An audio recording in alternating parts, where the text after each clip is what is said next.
Bien, bonjour à toutes et à tous. Bienvenue pour ce deuxième épisode consacré à la résilience professionnelle en pratique pour tous. Alors, ceux qui ont vu le premier épisode sont déjà au courant que AG2R La Mondiale s'est associé avec l'association Envie de Résilience pour une grande ambition qui est de pouvoir rendre accessibles les ressources de la résilience au plus grand nombre dans le cadre du travail. Tout au long de l'année, effectivement, on va collecter des ressources de résilience et on arrivera avec la réalisation d'un outil pratico-pratique qu'on sera heureux de vous présenter en fin d'année. Au programme de cette heure passée ensemble, on va avoir la chance d'avoir plusieurs intervenants et notamment Eric Sanchez et ensuite Noémie et Marie-Laure pour la clôture. Selon la formule classique, on va, pendant 2 petites séquences, vous proposer de contribuer à la création de ces ressources de résilience. Donc, vous pouvez, si vous le souhaitez, d'ores et déjà faire un petit flashcode ou passer simplement par le site WooClap avec ce code de l'événement WebRes2. Et on aura 2 petites questions pour vous, encore une fois, pour venir collecter nos ressources de résilience et les rendre accessibles au plus grand nombre. Et donc, c'est parti, on y va un peu rapidement, mais c'est pour laisser du temps à nos parties, à nos intervenants. Et donc, Eric, à toi la parole. Merci. Il faudra vraiment que je change cette photo parce que vraiment, là, je triche, là. Je triche. Écoutez, moi, je suis très, très heureux de pouvoir faire cette petite introduction et puis d'écouter après, bien sûr, les sachants, les vrais experts qui vont venir après moi. Moi, j'anime la partie innovation sociale prévoyance pour le groupe et c'est vrai que depuis quelques années, avec mon collègue Tristan, que je remercie, et puis Patricia, on chemine ensemble sur ce sujet qui est éminemment important. Moi, je vais simplement vous faire part de quelques réflexions par rapport à ça. D'abord, je trouve que le sujet, effectivement, n'était pas assez traité. Et là, aujourd'hui, avec cette série à succès que Marie-Laure a mis en place avec Tristan et son équipe, c'est une très bonne chose de pouvoir un peu, par capillarité, comme ça, irriguer un peu nos écosystèmes aux uns aux autres de cette question éminemment importante, de savoir comment on vit chacun avec ses amortisseurs personnels, ses amortisseurs sociaux, ses amortisseurs émotionnels, tous ces petits ressorts qui font à la fois les difficultés de la vie et de celles de la vie aussi, et qu'est-ce qu'on en fait et comment on navigue sur ces chemins un peu à la fois parfois compliqués, mais souvent aussi très doux. Voilà, moi, je considère qu'il y a plein de belles choses dans la vie, il y a plein de belles choses à, à découvrir et à goûter ensemble. Dans toutes les études, moi, je m'occupe plutôt de la partie prévention de l'innovation sociale prévoyance. Dans toutes les études qu'on voit aujourd'hui, bon, on retrouve toujours les invariants. Je pense que Noémie va le dire avec beaucoup d'intelligence tout à l'heure et de finesse. On retrouve vraiment ces invariants, notamment, mais moi, j'insiste beaucoup sur ces questions relationnelles. C'est vrai que souvent, nous, on fait le triptyque nutrition, activité physique, etc. C'est un webinaire. Oui, c'est un webinaire. Non, ça va. Si ça va pour vous, ça va pour nous. Mais si vous pouvez couper le son en même temps, madame ou monsieur, je ne sais pas, ce serait bien.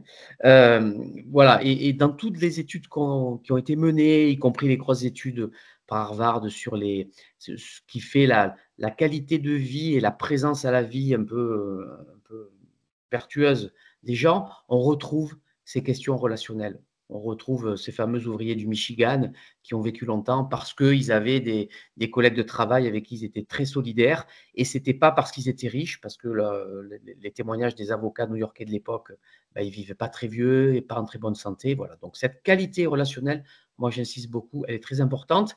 Et avec ce qu'on appelle aussi les small talks, les petites conversations anodines du quotidien, on n'a pas forcément besoin d'avoir tous les jours une discussion avec un philosophe éminent pour se sentir bien dans la vie. Les petites conversations anodines avec son boulanger, avec sa famille, des amis, avec un voisin, avec soi-même, si on pratique de l'introspection, etc. C'est très important aussi de ne pas non plus se mettre trop de barrières sur la tête en disant il me faut absolument aujourd'hui que j'ai une discussion enrichissante avec une personne absolument inspirante, et puis une séance d'activité physique magnifique, et puis un dîner, pourquoi pas 3 étoiles. Voilà. Prendre du plaisir aussi dans des petites choses du quotidien et y trouver du plaisir, c'est déjà quelque part pour moi une partie du chemin. Donc, ce que j'appelle moi les relations anodines, c'est aussi travailler sur cette question de la nostalgie heureuse, hein. Parfois, j'ai regardé tout à l'heure un message de quelqu'un que j'adore, une photo, voilà, se replonger dans des choses un peu très agréables également. Ce que je veux dire en disant ça, c'est qu'on peut aussi trouver des petits ressorts en nous qui sont intéressants et qui nous motivent. Bien sûr, je ne suis pas en train de, et Noémie le dira, j'imagine, dans son intervention, je ne suis pas en train de passer sous silence les difficultés dans les relations professionnelles, le fait que nos organisations du travail peuvent être maltraitantes, ou en tout cas pas forcément toujours bienveillantes, et que dans ces cas-là, il ne faut pas culpabiliser l'individu en disant que c'est à lui de trouver des solutions à ce que toute la société met sur sa tête. Ça, ce n'est pas du tout mon propos, et il y a bien des niveaux d'intervention. Ce que je dis, c'est qu'à son niveau, voilà ce qui peut être fait. Et bien sûr, il y a d'autres niveaux dans lesquels les organisations doivent être interrogées parce qu'elles produisent dans leur sein et de façon presque spontanée, pas forcément volontaire, mais en tout cas spontanément, elles produisent des difficultés dans la vie quotidienne des personnes. Je voudrais aussi insister, parce que la science, et nous on travaille beaucoup avec l'Institut Pasteur aujourd'hui sur les questions d'alimentation, c'est parfois un peu discrètement évoqué, mais la question de l'alimentation, la question du microbiote, la question de la relation avec le nerf vague entre le cerveau, les troubles de santé mentale et la façon dont on ingère les aliments, est-ce qu'on ingère et comment et pourquoi et quand, c'est quelque chose qui est investigué de plus en plus aujourd'hui et qui laisse à penser qu'il y a un travail pluridisciplinaire très intéressant à faire entre toutes les personnes qui travaillent sur ces questions de santé mentale. Je dirais également, parce que c'est ce que je fais, que parfois on se replie parce que ça ne va pas forcément bien. Il faut se pardonner aussi. On n'est pas obligé. Moi, j'aime pas cette injonction quotidienne de dire il faut forcément voir un ciel bleu derrière les nuages, etc. Voilà. Parfois, on se replie, parfois on se déplie, parfois on va se déployer. Il faut accepter que la vie, elle n'est pas, pour moi, elle est pas linéaire. Et par contre, dans toutes ces interactions avec les uns les autres, moi, je l'ai fait à un moment donné avec Tristan sur certains sujets, etc. Et je le remercie, bien sûr. C'est vraiment cette qualité de présence, cette qualité d'attention, le fait d'être simplement parfois consolé, écouté, ou simplement d'être considéré. C'est toutes ces petites choses aussi qui vont faire qu'on va grandir en capacité à être résilient, je ne sais pas, mais en tout cas, à amortir un peu les petits et grands chocs de la vie. Voilà, c'est ce que je voulais dire. Donc moi, je trouve que ce que vous faites aujourd'hui et la façon dont vous avez séquencé ces webinaires pour que ça irrigue un maximum de personnes de façon vertueuse, c'est une très belle chose. Je vous en remercie. Et comme disait l'autre, tout commence par un pas et vous avez commencé à faire de très jolis pas. Merci beaucoup. Merci beaucoup Eric et merci aussi du partage de tes tips aussi parce que finalement tu nous as partagé pas mal de ressources et le but du jeu c'est vraiment ça, d'élargir le plus largement possible le champ des ressources de manière à ce que n'importe qui puisse s'en saisir d'au moins une pour commencer ce petit pas sur ce chemin de la résilience. Marie-Laure, est-ce que tu peux nous partager les retours, les feedbacks qu'on a pu avoir concernant les attentes de ce nouvel épisode? Oui, Patricia, avec grand plaisir. Donc, c'est un peu petit, je ne vais pas vous lire tout ce qu'il y a sur l'écran, mais vous voyez qu'on a pris soin en fait de savoir ce que vous souhaitiez partager avec nous et découvrir avec nous aujourd'hui. J'y ai vu un peu globalement un peu trois catégories. La première qui est un peu une recherche un peu intellectuelle finalement, de la curiosité, chercher à approfondir en fait la thématique de la résilience. Vous souhaitiez avoir des avis d'experts, prendre de la hauteur. Donc ça, c'était un peu l'aspect un peu intellectuel. Après, il y avait un aspect davantage de développement personnel. Ça part toujours en fait de l'individu. Vous souhaitiez savoir comment accepter éventuellement des imprévus, gagner en sérénité, améliorer peut-être vos capacités d'écoute, être en capacité de détecter des situations qui puissent entraîner en fait des difficultés chez quelqu'un ou chez vous-même, pour vous-même. Après, il y a un aspect davantage collectif. Vous êtes pour les uns manager ou pas, juste collaborateur. Et vous souhaitez aussi pouvoir décider avec justesse et finesse quand un traumatisme ou quelque chose en fait d'imprévu du type harcèlement, fermeture d'un service, accident de travail, décès d'un collaborateur, licenciement massif, conflit, enfin on sait tout ce qui peut arriver comme difficulté et quand ce genre de choses se passe, comment pouvoir décider alors que l'émotion et toute la partie émotionnelle est tout à fait mis en vrac en fait à ce moment-là. Donc quand on est manager ou même collaborateur, comment réagir au mieux, éviter, prévenir un burn-out, montrer l'exemple, il y a aussi ça donc, qui apparaît dans vos attentes. Plus spécifiquement en lien avec vraiment l'environnement, c'est de trouver en fait des trucs et des astuces, des méthodes, des plans associés, des exercices pratiques. Alors j'ai beaucoup aimé lire dans ce document que vous souhaitiez en fait des trucs et des astuces et une méthodologie pratico-pratique, parce que c'est exactement ce qu'AG2R et Envie de Résilience souhaite vous apporter. Mais vous apportez pas que nous, parce qu'en fait le savoir, c'est vous qui l'avez, puisque vous le vivez également, c'est vous qui connaissez vos ressources, qui avez un environnement particulier, dans un contexte particulier. Donc en fait, on a besoin de vous pour construire avec vous ces ressources. Et c'est vraiment l'objet de ce webinaire. Vous êtes acteurs avec nous des outils qu'on souhaite mettre à disposition du bien commun autour de cette thématique de la résilience. Donc merci de vos présences et merci à tous et merci à nos intervenants et à l'équipe qui nous a aidés derrière là, à pouvoir recueillir vos attentes. N'hésitez pas à en mettre d'autres, si ce n'est pas complet, dans la conversation. Voilà, mais merci Patricia. Merci Marie-Laure. Et on va effectivement commencer par une petite question. On avait fait ça aussi la semaine dernière. Cette première petite question.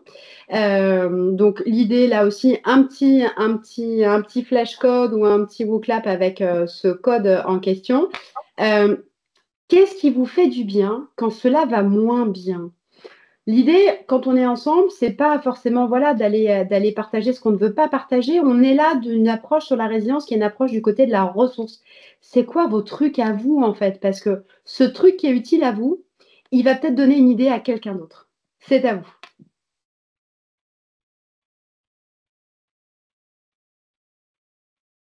Alors, les balades en nature, manger, respirer, marcher, voir des amis, chanter, faire de l'escalade. Les amis, les bains sonores, c'est parti, c'est un foisonnement. Alors, merci beaucoup de partager tout ça. Ça donne quelques... continuez de participer encore. Je vois qu'il y a le mouvement. C'est vrai que c'est intéressant parce qu'on va passer cette séquence ensemble autour de la question de la santé mentale. Et là, c'est très intéressant aussi de voir à quel point le corps peut s'exprimer aussi et le corps peut être une ressource dans ce qui nous fait du bien quand justement, quand ça va moins bien. Encore un petit instant pour continuer à partager. Merci en tout cas. Je vous rappelle, alors pour ceux qui sont en replay et qui disent mais alors moi je ne peux pas partager, bien sûr que si, vous pouvez partager puisque le QR code et le code restent accessibles de manière à venir enrichir.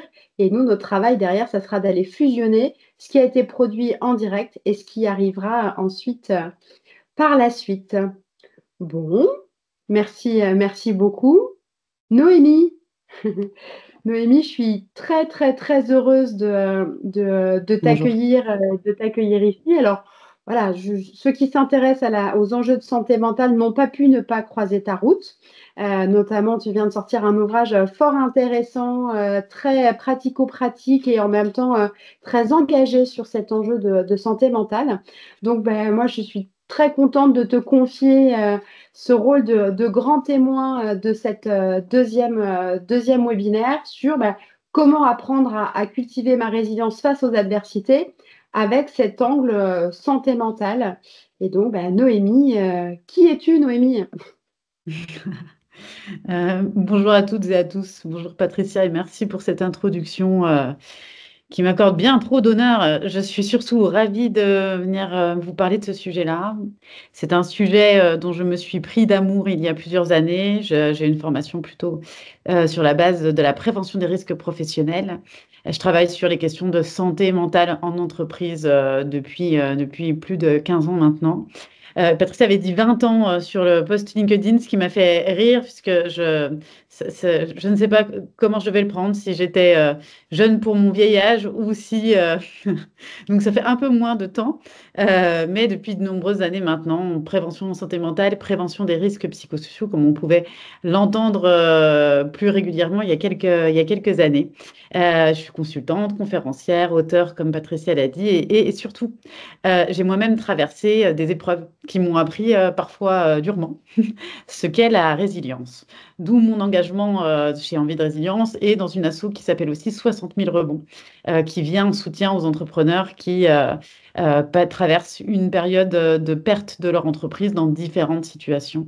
Et c'est ma première expérience entrepreneuriale d'ailleurs qui m'a emmenée durement dans cette confrontation avec la résilience, puisque ça s'est soldé avec une liquidation judiciaire. Et cet échec que j'aurais pu porter justement comme un poids m'a surtout servi comme un moment de bascule où j'ai ressenti que tout ce qu'on pouvait associer à une situation de crise, hein, la perte de repères par exemple, la remise en question, et on va en parler juste après, la peur du regard des autres. Euh, j'ai fait ce qu'on devait faire dans ces moments-là, se déconstruire déconstruire beaucoup de croyances par rapport à l'échec, l'expérience, hein, mais j'aime redonner du sens à ce mot, l'échec, dépasser la honte, dépasser l'échec, pas considérer que c'était une fin en soi, mais plutôt comme si c'était une étape de mon parcours, de notre parcours.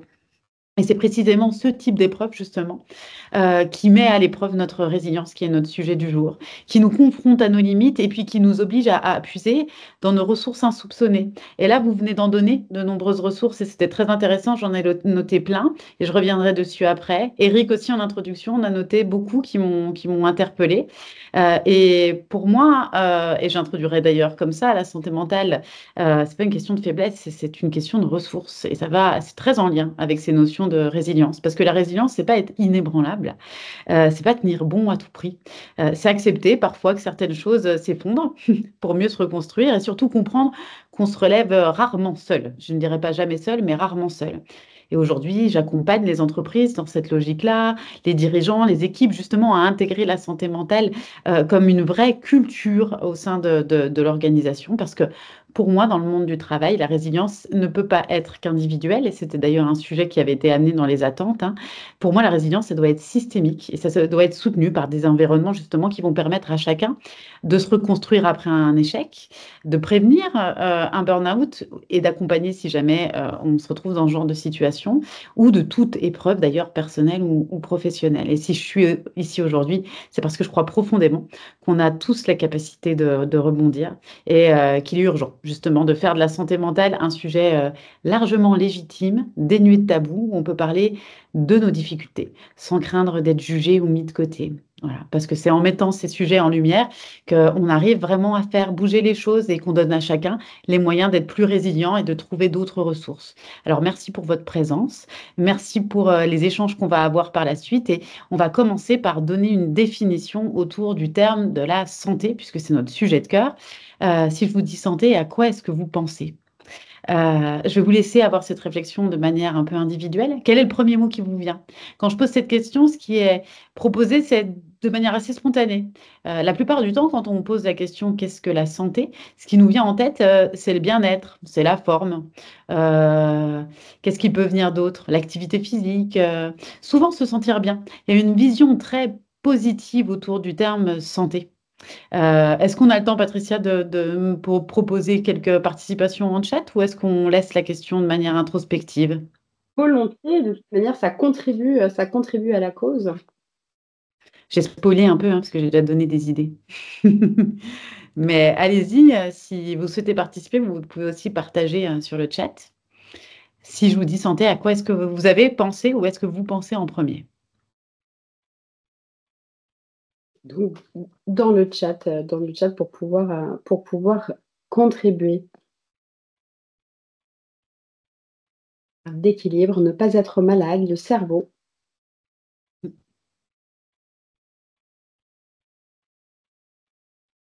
bien dans le corps, la tête et l'âme.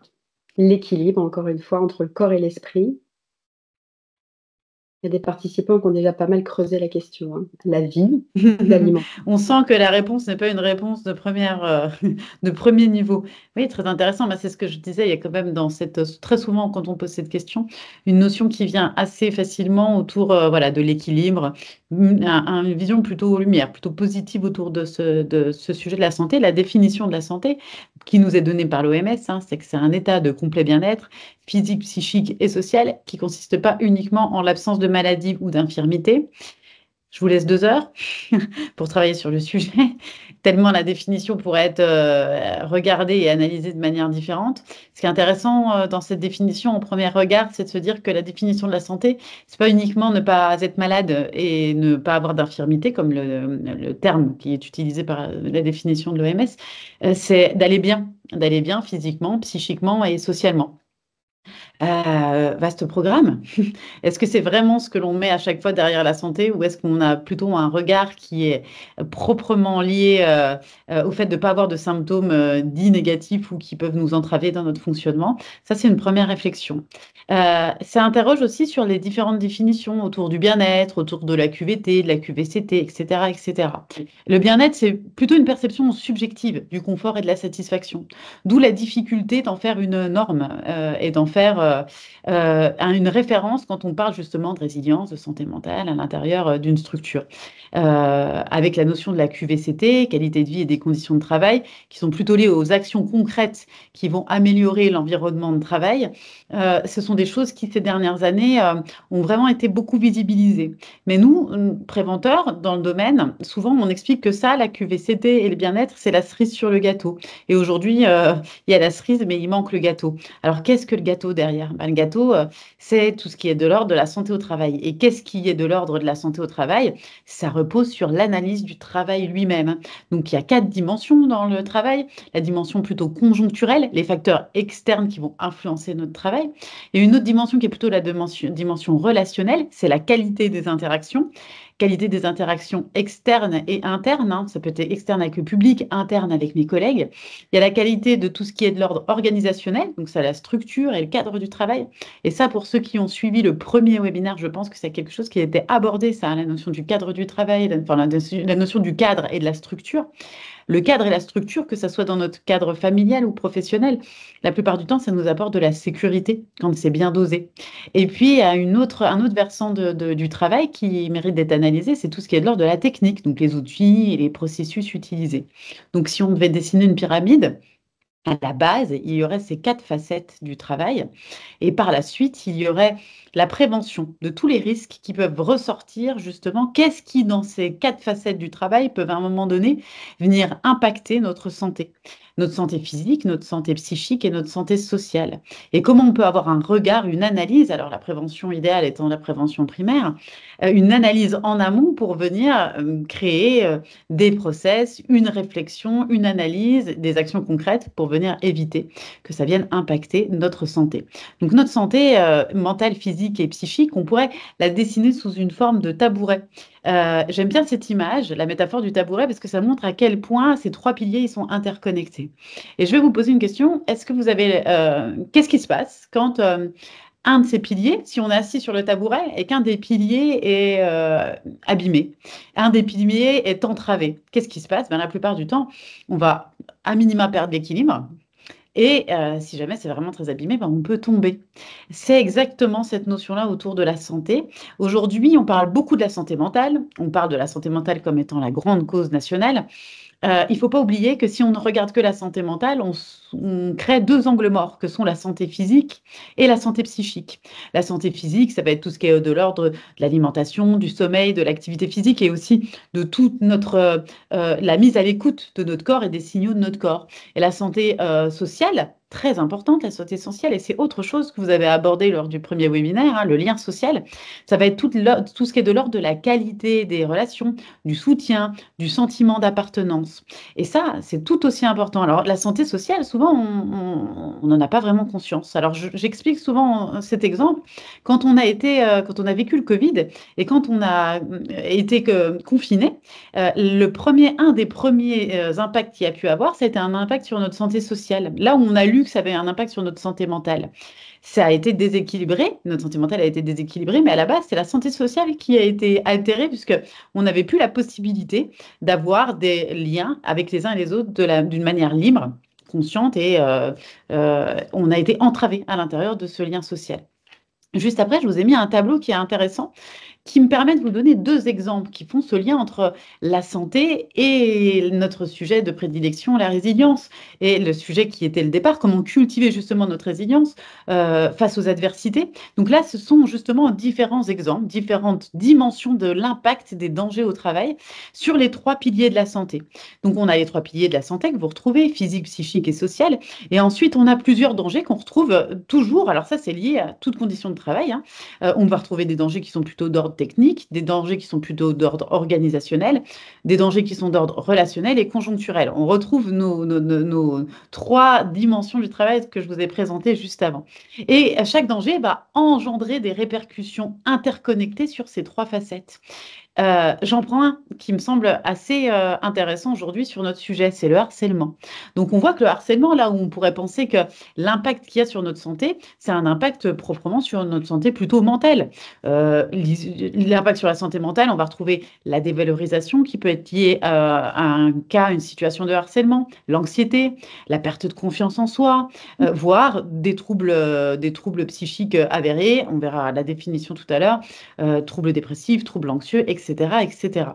Il y a une différence d'ailleurs entre l'anxiété et le trouble anxieux. Donc ça, vous voyez dans le tableau, il y a du bleu et du bleu foncé, ou du noir, ça dépend comme vous pouvez le voir. Et puis il y a plutôt des jauges plus ou moins remplies. Quand la jauge est très remplie, c'est qu'il y a un impact très très fort sur la santé.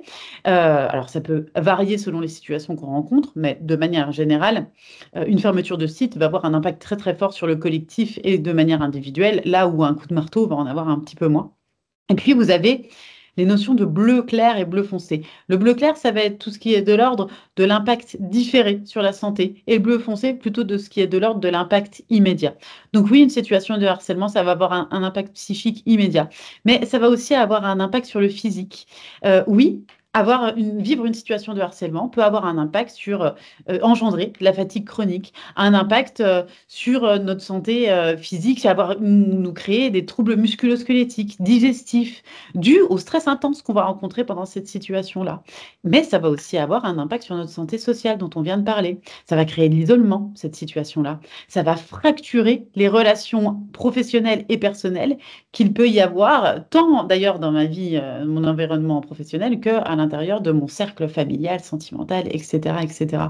Donc, qu'est-ce qu'on vient montrer là en donnant cet exemple-là? C'est que le harcèlement va saper nos ressources internes, comme l'estime de soi, c'est ce qu'on vient de dire, comme la gestion émotionnelle, et va saper aussi certaines ressources externes, le soutien social, le soutien organisationnel. Et ça, ces ressources-là, on l'a dit juste avant, elles sont nécessaires pour rebondir et faire face à l'adversité. Je vous ai mis il y en a 4 là, mais je vous ai mis aussi la définition par rapport à tout ça, justement, de ce qu'était notre santé mentale.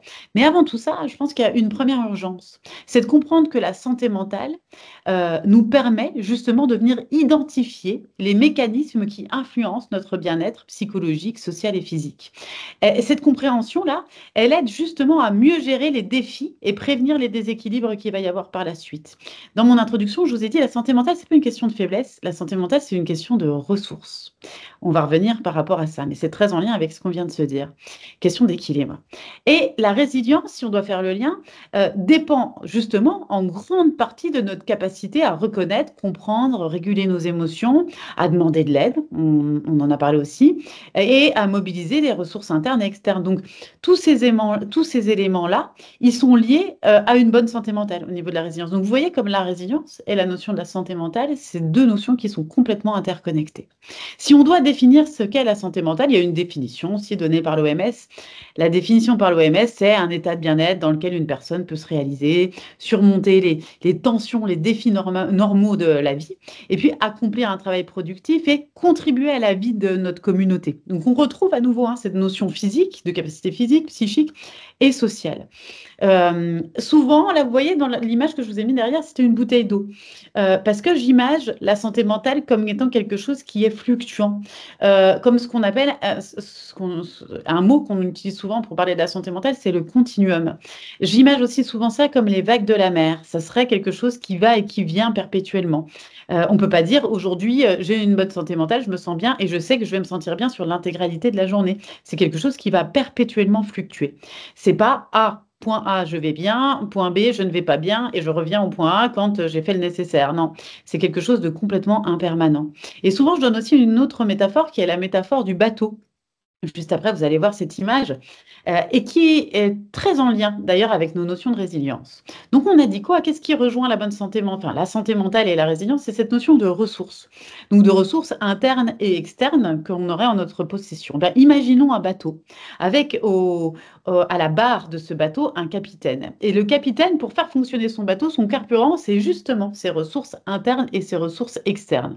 Il y a quelques exemples que je vous ai notés sur le visuel. Est-ce qu'à votre avis, le capitaine, il va faire la même traversée si c'est la première fois qu'il fait cette traversée-là ou si ça fait 180 fois qu'il fait cette traversée? Maintenant, la plupart du temps, le capitaine, si ça fait de nombreuses fois qu'il fait la traversée, il va connaître le chemin. Il va pas faire le même usage de ses ressources. Il va peut-être savoir à quel moment du parcours il doit demander de l'aide. Puis il y a une autre équation là-dedans. Il n'y a pas que le capitaine en tant qu'homme qui va pouvoir avoir un impact sur ce voyage. Il y a aussi comment la mer va pouvoir, comment le voyage va se passer de manière au niveau de l'environnement. Est-ce qu'il va faire le même voyage si la mer est une mer d'huile ou si la mer est complètement démontée pendant l'intégralité de son voyage? Ben non, là, cette notion de vague, de tempête, ça peut être les tracas, le stress, les traumatismes, les accidents, on vient d'en parler, le harcèlement, les agressions, le deuil. Bref, toutes les choses qu'on peut rencontrer dans notre vie qui vont venir impacter notre façon de fonctionner. Donc, il y a aussi ça dans cette histoire, c'est que il y a aussi cette notion derrière de l'interaction qui va y avoir complexe entre des facteurs internes. Je vous ai donné quelques exemples juste après de facteurs internes, l'émotion, la génétique, l'estime de soi, mais également entre des facteurs externes, les relations sociales, l'environnement professionnel, les événements de vie. Et ça, c'est, voilà, on va revenir sur plutôt les facteurs individuels qui vont impacter notre santé mentale. Donc, je vous parlais d'émotions, ça peut être notre personnalité, ça peut être notre patrimoine génétique. Parce que si, par exemple, j'ai mon père ou ma mère qui a souffert de troubles dépressifs tout au long de sa vie ou à un moment donné de sa vie, on a un facteur de risque également, purement génétique, de vivre également des troubles psychiques. Ce facteur de risque, je vous laisse réfléchir, ça c'est intéressant. Combien, à votre avis, de pourcentage de facteurs de risque j'ai de souffrir de dépression si mon père ou ma mère a souffert de dépression? On me propose, normalement, je dis faites vos jeux, 50, 60, 70%, combien de facteurs de risque? En fait, c'est 9 à 10% de facteurs de risque. Voilà, donc c'est pas une fatalité. C'est un facteur de risque au même titre que d'autres facteurs de risque. Si mon père et ma mère souffrent de troubles cardiaques, si mon père ou ma mère, si ma mère a vécu un cancer du sein, etc. On ramène cette notion de trouble psychique à l'intérieur de la santé mentale parce que c'est pas la même chose comme étant une maladie et sur lequel on peut avoir des facteurs de prévalence. Donc il y a ça au niveau de notre existence. Et sur la slide d'après, je vous ai mis plutôt ce qui était de l'ordre des facteurs externes. Et les facteurs externes, là, j'ai fait un zoom sur les facteurs externes du travail qui pouvaient avoir un impact sur notre santé mentale. Ça va être la charge de travail excessive, ça va être le travail peu gratifiant, les relations professionnelles tendues, etc., etc. Et ça peut être lu de deux côtés de toute façon, parce que là, je vous ai plutôt mis ce qui impactait négativement. Mais à l'inverse, il y a des choses qui impactent positivement notre santé mentale. Une charge de travail juste, un travail où on a beaucoup de reconnaissance, des relations professionnelles qui sont soutenantes et épanouissantes, une stabilité financière, une stabilité au niveau de notre santé, au niveau de notre famille. Et puis une culture d'entreprise qui nous soutient à l'intérieur de tout cela. Et puis une bonne harmonie entre nos différents temps de vie.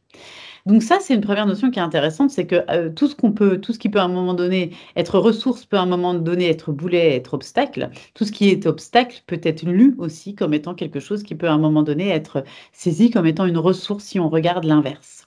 Ça permet d'identifier, c'est ce que je vous ai dit, ce qui va fragiliser notre équilibre, mais aussi de ce qui va nous permettre de mobiliser nos ressources adaptées, individuelles et collectives. Et ça, c'est la première étape, c'est d'arriver d'avoir un regard, une conscience, un regard éclairé sur quelles sont mes ressources qui me permettent de rebondir après les épreuves et quels sont justement les obstacles que je peux potentiellement anticiper, prévoir et qu'est-ce que je mets justement en face. Il y a une autre grande notion, et je vais essayer de faire tenir tout ça dans le temps qui nous est alloué.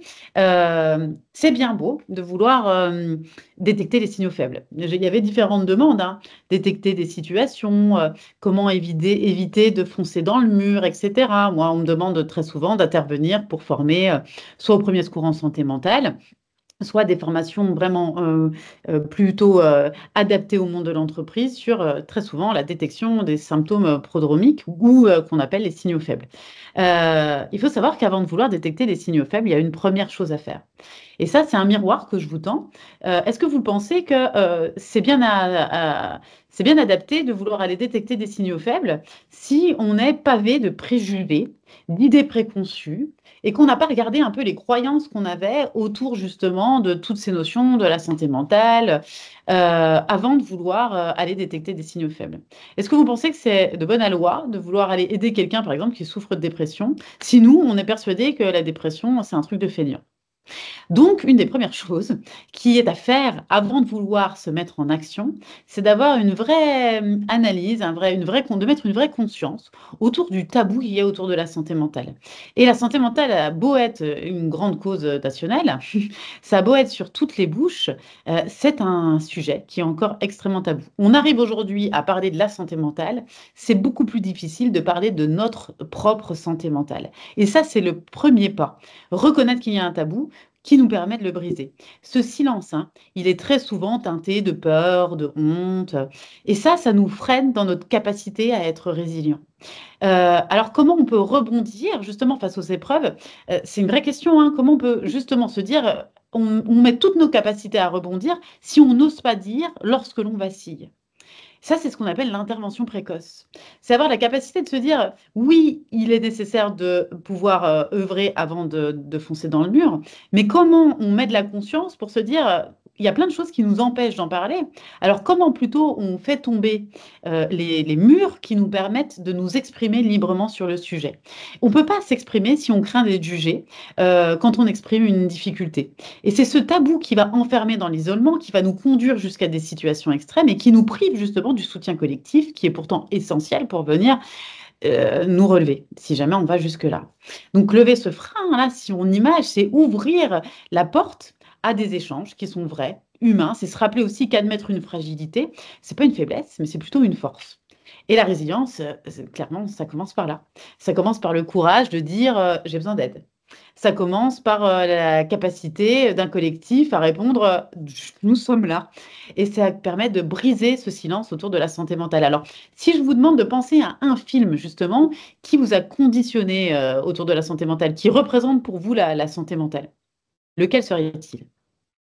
Je vous laisse quelques secondes pour vous poser cette question. Puis après, je vous ai aidé, je vous ai mis quelques films qui sont très souvent cités autour de cette notion-là. Je vous ai mis Vol au-dessus d'un nid de coucou en anglais pour faire travailler aussi nos langues étrangères. Split, Shutter Island, il y en a plein d'autres qui peuvent venir. Un qui représente bien et qui est cité comme étant un film qui représente plutôt bien la santé mentale, c'est Un homme d'exception. Bon, bref, ça nous montre qu'il y a des images véhiculées par les médias, par les films, par la société autour de la santé mentale. Et ça, ces images jouent un rôle dans la manière dont on perçoit la santé mentale. Souvent, d'ailleurs, de façon biaisée et très stigmatisante. Et ces représentations ne sont pas anodines parce qu'elles sont centrées souvent sur des cas extrêmes ou caricaturaux. Et ça façonne inconsciemment nos croyances sur le sujet, nos réactions, parfois nos peurs. Et ça, c'est la définition du trouble psychique qui est notée juste là. Et cette définition du trouble trouble psychique, elle vient repositionner le trouble psychique comme étant quelque chose déjà qui revêt des intensités complètement différentes, un panel d'intensités qui peut aller de quelque chose de relativement faible jusqu'au handicap.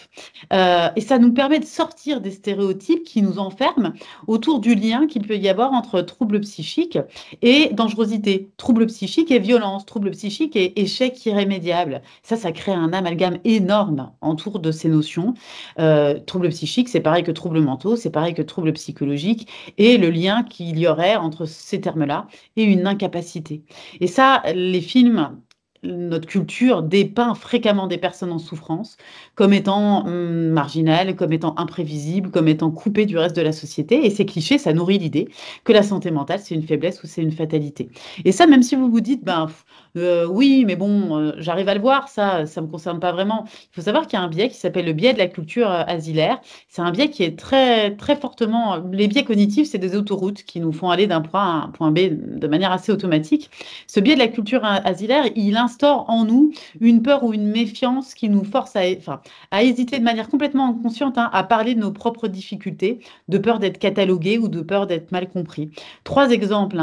Quand vous allez dire à quelqu'un qui se sent pas bien, ça serait peut-être judicieux, là, dans le cas dans lequel tu te trouves, tu as l'air d'être en difficulté, d'aller consulter un psychiatre.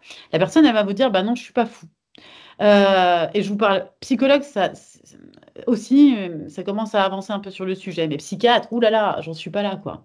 Le deuxième exemple qu'on donne souvent, c'est si jamais quelqu'un vous dit qu'il a des pensées suicidaires et que vous avez suivi une formation sur l'évaluation du risque suicidaire, vous lui dites, tu sais, tu me dis ça, t'es pas tout seul, viens, on va chercher de l'aide, viens, on appelle les secours. La personne, elle peut très bien vous dire, non, moi j'ai peur d'être internée, j'ai peur d'être enfermée. Voilà, cette peur, justement, de faire croire que c'est ce lien très fort avec l'asile, avec le fait de se dire que si on s'exprime, si on est un peu hors norme, on va être mis à l'écart du reste de la société. Puis il y a un dernier exemple qui est très très fort, c'est que quand vous voyez quelqu'un dans la rue qui parle et qui a l'air d'avoir un comportement un peu anormal, très souvent, on va avoir ce réflexe de penser, ah tiens, il est bon pour, ou il sort de notre hôpital psychiatrique du coin, notre hôpital psychiatrique de référence. Moi, par exemple, à Dijon, je viens de Dijon, l'hôpital psychiatrique, c'est la Chartreuse, on va très facilement se dire, il est bon pour la chacha ou il sort de la chacha. Et ça, c'est universel. Vous allez faire chacun de votre côté, on est 70 là à être connectés, vous allez avoir chacun votre référence sur l'hôpital psychiatrique. Ça a un nom, ça s'appelle le biais de la culture asilaire, et ça nous... Même si on ne s'en rend pas compte, de manière automatique, ça crée un mutisme autour du sujet. Et c'est excessivement difficile de casser ça, à part justement en parlant et en vous donnant des exemples pour vous dire, tous et toutes, on est concernés par ça. D'ailleurs, il n'y a pas d'un côté les gens qui seraient concernés par les troubles psychiques à gauche de la ligne, et à droite de la ligne, les gens qui seraient sains d'esprit et qui ne le seraient pas. Comme vous voyez, le trouble psychique, c'est une maladie déjà, ça peut être diagnostiqué, et puis ça revêt 3 caractéristiques principales. La première, c'est que ça crée un changement, un changement majeur des pensées, des émotions, des humeurs. Dans un deuxième cas, la deuxième notion, c'est que ça va venir impacter notre vie quotidienne, personnelle, professionnelle. Et la troisième notion, c'est que ça va venir perdurer dans le temps. Donc, comment on peut faire en sorte d'éviter de se pousser au maximum d'une situation? C'est en ayant conscience de l'étiquetage qu'il y a autour de ces sujets-là. Et que cet étiquetage est un frein à l'expression, un frein à rechercher aussi du soutien. Être catalogué comme, c'est ce que je vous disais tout à l'heure, fragile, incapable, différent, à cause d'une difficulté mentale, ça empêche clairement les individus d'oser parler de leur souffrance. Et cette peur du jugement, ça va bloquer l'accès aux ressources essentielles, très fort chez les hommes. Aujourd'hui, on sait que 75% des décès par suicide sont des hommes. Ce n'est pas uniquement expliqué par l'incapacité ou la difficulté des hommes à s'exprimer, mais on voit à quel point la culture, l'éducation peut venir créer des limites dans l'expression de nos difficultés, de nos vulnérabilités. Donc, c'est bien de rappeler que les hommes ont aussi une santé mentale et qu'ils peuvent aussi s'exprimer sur le sujet. Et ça vient nous rappeler aussi toute la nécessité d'agir, d'avoir une vraie intervention précoce. Donc l'intervention précoce, c'est pas comment on fait pour éviter d'aller dans le mur, c'est comment on fait pour détecter dès les premiers signes, symptômes prodromiques, je vous parlais tout à l'heure, donc c'est les premiers signes qui apparaissent avant la naissance de la maladie. Et ça peut être, c'est ce que je vous disais, pas uniquement des symptômes mentaux, mais ça peut être des symptômes physiques, ça peut être des symptômes sociaux, ça peut être des signes aussi psychiques. Donc ça peut être l'isolement, comme ça peut être des difficultés, des maux de dos, des maux de ventre, des migraines, comme ça peut être l'isolement de quelqu'un ou l'irritabilité de quelqu'un ou la recrudescence de conflits à l'intérieur d'une équipe du fait d'une ou plusieurs personnes. Puis il y a des choses plutôt psychiques, hein. Je vous parlais de l'irritabilité, ça peut être psychique. Il peut y avoir cette notion au niveau des émotions, une prévalence de tristesse, le fait qu'il y ait plus de situations dans lesquelles on se retrouve dans scénarios excessifs et irréalistes, de la peur, etc. Mais il ne faut pas regarder uniquement ce qui serait de l'ordre de nos manifestations émotionnelles, motivationnelles, psychologiques, mais aussi avoir un regard sur toutes nos interactions en termes plutôt sociaux et aussi en termes physiques.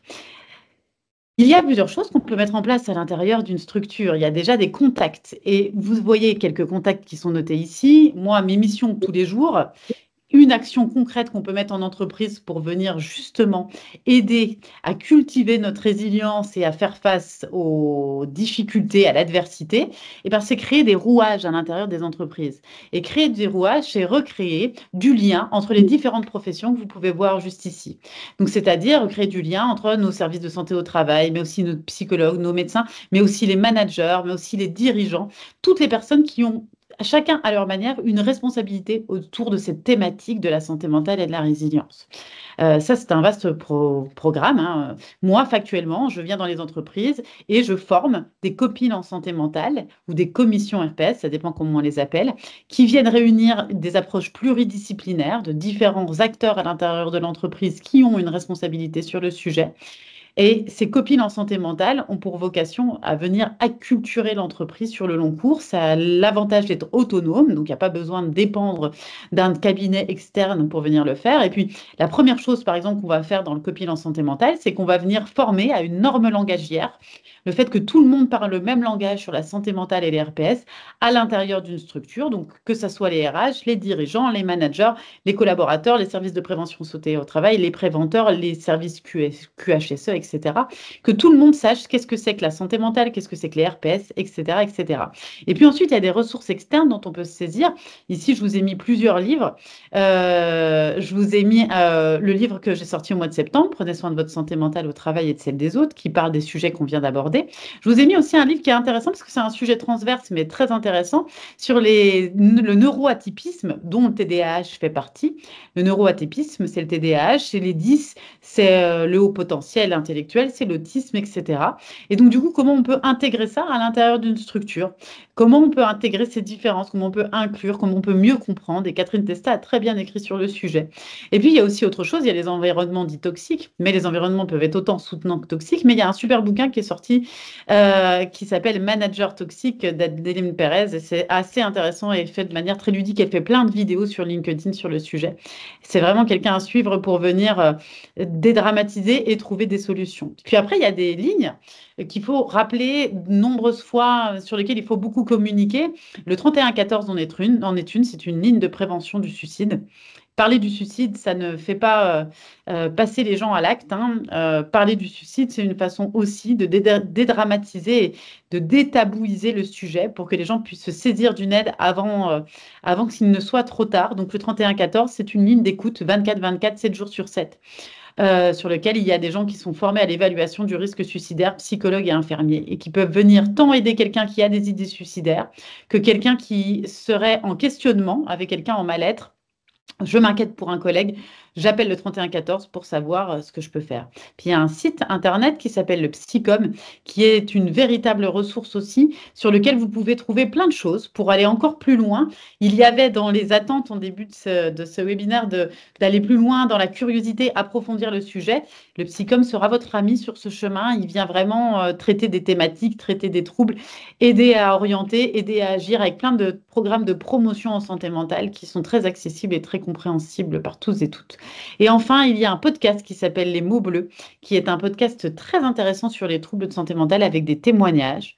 On ne peut pas parler de troubles en santé mentale sans qu'il y ait des personnes qui l'aient vécu, qui puissent transmettre des parcours inspirants. C'est très en lien avec la résilience, hein. C'est bien d'en parler, mais c'est bien d'en parler en l'ayant vécu aussi.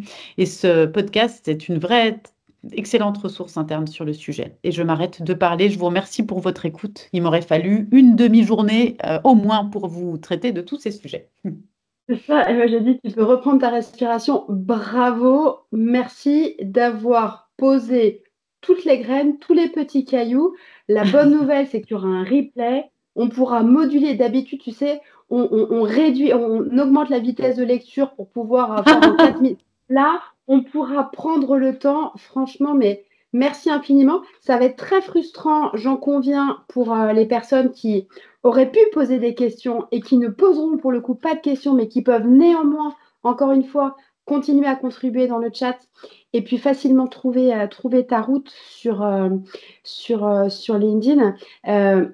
On voit bien effectivement l'enjeu écosystémique de cette approche, tant du point de vue de la santé, mais aussi du point de vue des acteurs qui peuvent agir. Il est hyper important qu'on puisse éclairer ce sujet le plus largement possible parce que plus il sera éclairé, moins il nous fera peur. Et c'est vrai que spontanément, quand je me fracture le poignet, je ne me pose pas la question d'aller à l'hôpital. Quand je sens effectivement des troubles du sommeil, des troubles anxieux, c'est beaucoup plus compliqué d'en parler. Donc, merci pour tout ça. Merci pour ce que tu apportes à la cause parce que tu as un vrai engagement sur le sujet. Au-delà d'en avoir fait ton métier par rebond, tu as un vrai engagement là-dessus et c'est hyper important. Et donc, j'ai une question aussi pour toi et pour l'ensemble des participants. Une petite question pour la route. On est toujours dans cette logique des ressources et on dit souvent que la musique adoucit les mœurs. Donc, on n'a pas parlé forcément de musique en tant que telle comme des ressources qui étaient posées. Et nous, en fait, on aimerait beaucoup créer une playlist des titres qui nous font du bien, qui nous donnent la niaque. Et donc, voilà, dans les moments un peu durs, les moments, quelle que soit la nature, l'éclectisme, c'est ça qui est important aussi. Donc, je vais vous inviter à participer et à partager encore sur le même format. Donc, ceux qui avaient gardé le QR code, ils sont déjà sur leur QR code. Les autres peuvent retrouver dans le chat le WooClap avec le RES, WebRes 2. Et je crois qu'il a été épinglé par Clémence. Et donc, je vois Sophie à Will Survive, mets-le dans le WooClap pour partager. Et moi, je pense pour voir effectivement les titres. Et l'idée là aussi, c'est d'illustrer vraiment que du Mozart, je crois que c'est la symphonie pour clarinette de Mozart qui a été étudiée comme une musique absolument universelle sur les émotions qu'elle provoque du fin fond d'un continent à un autre. Ben, l'idée, c'est que là, on puisse se faire un petit... pareil, un petit CD virtuel et puis on verra en fonction des titres et en fonction des artistes, peut-être qu'on ira frapper à leur porte en disant bah, vous savez que votre titre quand même il fait du bien à beaucoup de monde. Le Résiste de France Gall. J'en profite quand même une fois encore pour rappeler que résistance n'est pas résilience et que l'enjeu vraiment de la résilience, c'est d'aller mobiliser, identifier, ressourcer, régénérer et remobiliser des ressources quand le risque avec la résistance, c'est de le confondre et donc d'épuiser les ressources. En tout cas, encore une fois, vous pouvez continuer de participer, de partager, en parler autour de vous. C'est très frustrant, hein, mais Marie-Laure, je vais déjà te donner le mot de la conclusion. C'est terrible. Oui, c'est vrai que c'est terrible, je suis d'accord, Patricia, parce que c'est d'une telle richesse. Alors, s'il fallait résumer en 3 mots tout ce qui a été dit, j'en serais incapable. Merci vraiment beaucoup, Noémie, merci, Patricia. Juste rappeler que nous, notre intention par rapport à ça, c'est justement d'avoir une démarche vraiment systémique, transverse, d'associer un maximum d'acteurs. AG2R a soutenu en fait de nombreux acteurs et associations autour de sujets finalement qui ont des traits et des liens avec la résilience. Et l'idée, c'est de se mettre ensemble autour d'une table, de casser les préjugés, de voir que quelqu'un qui a une difficulté, quelle qu'elle soit, ça peut se transformer en ressource. Je crois que la bonne nouvelle, c'est que j'ai quand même le sentiment que notre société, le regard est en train quand même un petit peu de changer.